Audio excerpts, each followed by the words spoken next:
اذان صرف فرض نمازوں کے لیے مشروع ہوئی ہے، اور وہ بھی صرف مردوں کے لیے۔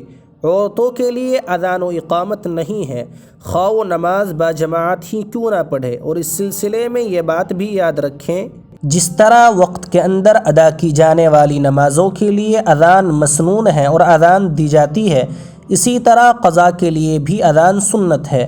حضور اکرم صلی اللہ علیہ وسلم اور آپ کے اصحاب سے یہ ثابت ہے کہ ایک سفر میں آپ کی فجر کی نماز قضا ہو گئی، تو جب آپ نے قضا کا ارادہ کیا تو حضرت بلال رضی اللہ تعالی عنہ نے اذان دی اور اقامت کہی، اور آپ نے جماعت سے نماز پڑھائی۔ بخاری و مسلم اور اصحاب سنن نے اس کو روایت کیا ہے۔ ناظرین، آپ سن رہے ہیں بزم تھانوی یوٹیوب چینل کو۔ اس چینل پر تاریخی، علمی، تحقیقی اور اکابر و اسلاف کی بایوگرافی، دارالعلوم دیوبند، مظاہر علوم سہارنپور، جمعیت علماء ہند، آل انڈیا مسلم پرسنل لا بورڈ اور تمام اسلامی و ملی تنظیموں کی سن قیام اور ان کے اکابر کی خدمات کو شمار کرایا جاتا ہے۔ آج کا ہمارا موضوع ہے اذان۔ اذان کے لغوی معنی اعلام اور اعلان کے ہیں، پھر غالباً اس کو نماز کے اعلان کے لیے خاص کر لیا گیا ہے۔ اسی لغوی معنی میں اللہ تعالیٰ کا قول وَأَذِّن فِي النَّاسِ بِالْحَجِّ میں اذن کو استعمال کیا گیا ہے، اور شرعی اعتبار سے اذان کے معنی مخصوص الفاظ کے ساتھ مخصوص طریقے پر نماز کے وقت کے داخل ہونے کی خبر دینے کے ہیں۔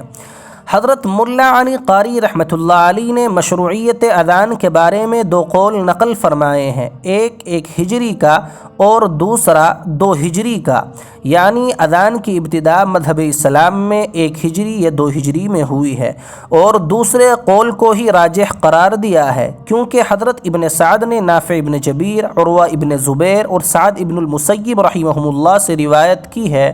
یہ حضرت فرماتے ہیں کہ صحابہ کرام رضوان اللہ تعالی علیہم اجمعین کا حضور اقدس صلی اللہ علیہ وسلم کے زمانے میں اذان کا حکم آنے سے قبل یہ معمول تھا کہ جب بھی نماز کا وقت ہوتا تو منادی رسول صلی اللہ علیہ وسلم الصلاۃ جامعۃ کی آواز لگاتا اور لوگ نماز کے لیے جمع ہو جاتے، لیکن جب تحویل قبلہ ہوا تو اذان کا حکم دیا، اور یہ بات طے ہے کہ تحویل قبلہ 2 ہجری میں ہوا، جس سے ثابت ہوا کہ اذان بھی 2 ہجری میں ہی شروع ہوئی ہے۔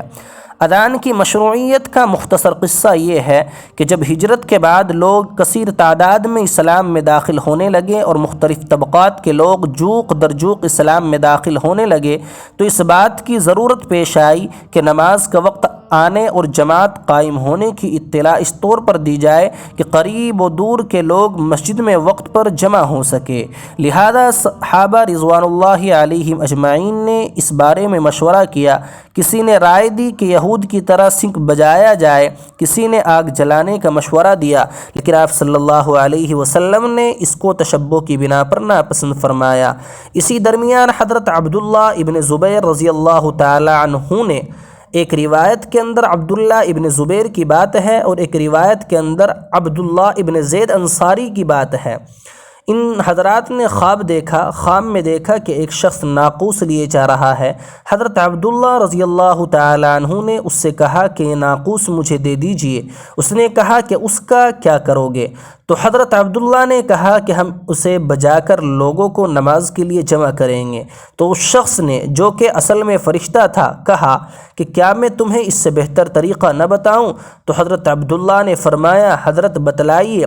تو اس شخص نے اذان کے کلمات بتلائے۔ صبح ہوتے ہی حضرت عبداللہ ابن زبیر یا حضرت عبداللہ ابن زید انصاری حضور اقدس صلی اللہ علیہ وسلم کی خدمت اقدس میں حاضر ہوئے اور اپنے اس خواب کا تذکرہ کیا۔ تب آپ صلی اللہ علیہ وسلم نے فرمایا بے شک یہ خواب سچا ہے، اور حضرت بلال رضی اللہ تعالیٰ عنہ سے فرمایا کہ اسی طرح اذان دیا کرے۔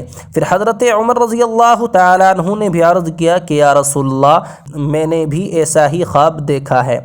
اگر آپ کو یہ ویڈیو اچھی لگی ہو تو اپنی پسند اور ناپسند کا اظہار کمنٹ باکس میں ضرور کریں۔ شکریہ، جزاکم اللہ خیرا و احسن الجزاء۔